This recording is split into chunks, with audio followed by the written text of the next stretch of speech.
Bonjour et bienvenue dans notre série vidéo Les livres des actes. Je suis Luc, votre hôte avec Théo Aaron. Lydie a pris un peu de temps pour préparer un examen. Théo, la semaine dernière, nous avons parlé de la Pentecôte lorsque le Saint-Esprit avait rempli les disciples du Christ de puissance et leur donnèrent des dons spéciaux, comme celui de parler différentes langues. Dans l'émission d'aujourd'hui, nous allons parler d'un autre de ces dons, le don de guérison. Le premier miracle s'est produit alors que Pierre et Jean arrivaient à la belle porte du temple pour le culte de l'après-midi. Ils croisèrent alors un homme infirme. Théo, pourquoi ne nous donnes-tu pas un peu d'histoire sur cet endroit? Le temple d'Hérode fut construit par le roi Hérode le Grand. Oui, le même roi qui ordonna de tuer tous ses bébés après la visite des mages. Le temple juif était devenu vieux et laid. Hérode le démolit donc et construisit un nouveau. Le temple que Jésus visita était nouveau?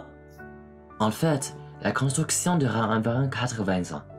Le temple et ses murs furent construits à moins de 10 ans, mais tout ne fut complètement achevé qu'en 63 après Jésus-Christ, soit 7 ans seulement avant sa destruction par les Romains. Et comme il fut totalement détruit, personne ne sait aujourd'hui avec certitude à quoi ressemblait le temple. C'est vrai, Jésus dit aux disciples que pas une pierre ne sera laissée sur une autre. Exactement. Mais un historien nommé Flavius Joseph savait à quoi ressemblait le temple parce qu'il était né à Jérusalem, qu'il y avait vécu et qu'il avait même pratiqué le culte dans le temple d'Hérode. Dans son livre, Joseph dit que le temple était aussi blanc qu'une montagne enneigée, avec beaucoup de garnitures en or. Permettez-moi de vous montrer une image pour vous donner une meilleure idée. Cette porte extérieure est la porte de l'Est. Elle menait à la cour des païens qui entouraient le temple. Eh bien, un païen est une personne qui n'est pas juive. Les païens avaient le droit d'adorer Dieu dans les cours autour du temple, mais ils ne pouvaient jamais entrer dans le temple.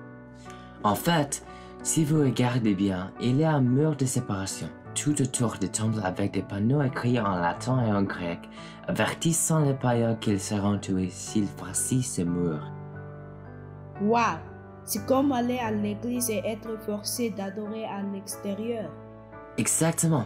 Mais quand Pierre et Jean étaient des hommes juifs, ils seraient entrés dans le temple, auraient traversé le parvis des femmes que vous voyez ici. Puis auraient monté 15 marches et seraient entrés dans le parvis des Israélites, où seuls les hommes juifs étaient autorisés à entrer. Je vois deux portes.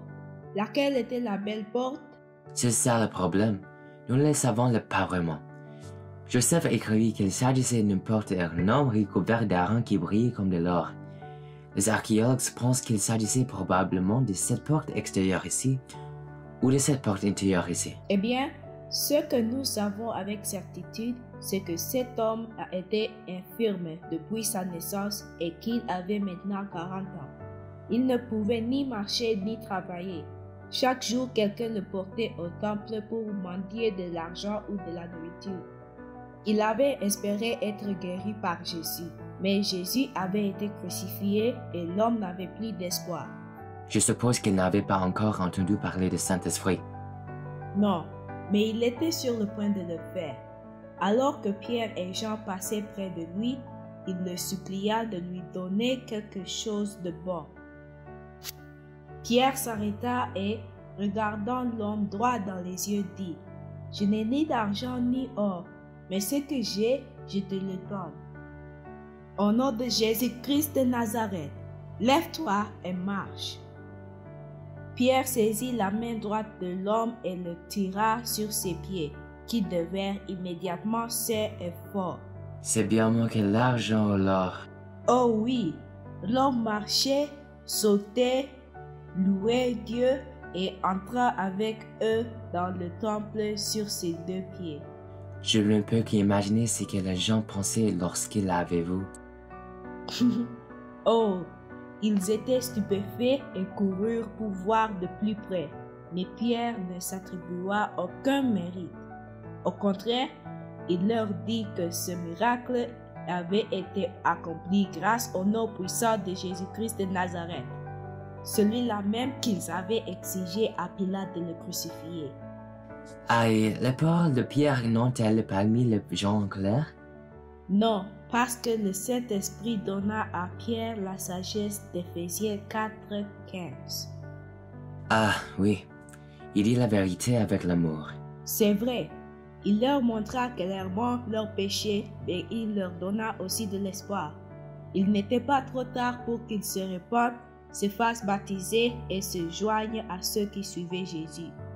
Tu sais, je n'arrête pas de penser à ce mur de séparation autour du temple qui séparait les païens des Juifs. Éphésiens 2, 13 à 22 nous dit que la mort de Jésus a bâti ce mur pour nous unir en un seul corps, son Église, qui est composée de pierres vivantes. Telle était la mission des apôtres. C'est vrai, nous devons tous travailler comme Pierre pour apporter de l'espoir aux autres, non seulement pour les soulager des problèmes de ce monde, mais aussi pour leur donner l'espoir de la vie éternelle. C'est tout pour aujourd'hui. Rejoignez-nous la semaine prochaine pour découvrir ce que les prêtres ont fait à Pierre et Jean.